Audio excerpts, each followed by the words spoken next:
The novel I chose was In Cold Blood by Truman Capote. This was about a murder that happened in rural Kansas in 1959. The murder caught the attention of everyone, the entire country, but it stunned this small rural farm town of Holcomb, Kansas. The New York Times found it, and that's what got Truman Capote turned on to it, and he was going to write an article on the spot. Knew he was going to write an article, but then it actually turned into a book. So, in summary, there was these two men in prison, Dick and Perry. So Dick had a cellmate, and in just general conversation, this cellmate, Floyd Wells, actually started talking about this very rich farmer that he used to work for in Kansas. In just general conversation talking about this man. Well, this immediately sparks Dick's interest. He starts asking him, does he have a lot of money? Where does he live? How many kids does he have? Where is this supposedly this safe located? And so he's answering all these questions, telling him about $10,000, blah, blah, blah. So then Dick and Perry decide that this is their plan.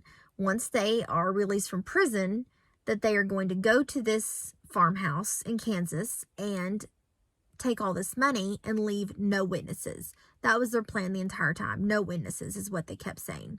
They actually went to a hardware store to buy some supplies and bought rope and string and stood there and had a conversation with each other, trying to decide how much rope and string, because maybe there might be friends over to spend the night and that they would kill them, that anyone there at the house would be killed.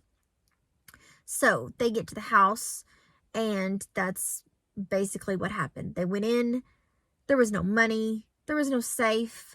Everyone in town that knew the Clutters knew the dad, Herb. He was famous for never keeping cash on him. He never had cash. He wrote checks. There was nothing. It was actually Perry, not Dick, but Perry that killed all of them. He slit Herb Clutter's throat and then shot all the rest of them with a shotgun.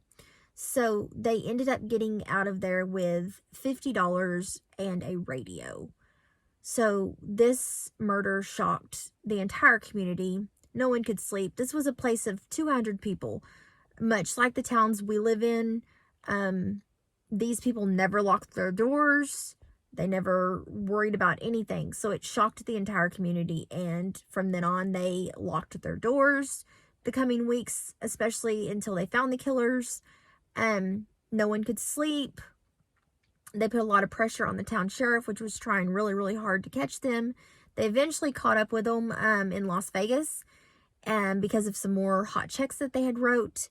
And they were, 5 years later, after being convicted, they were hung. And that was actually the last hanging that Kansas had.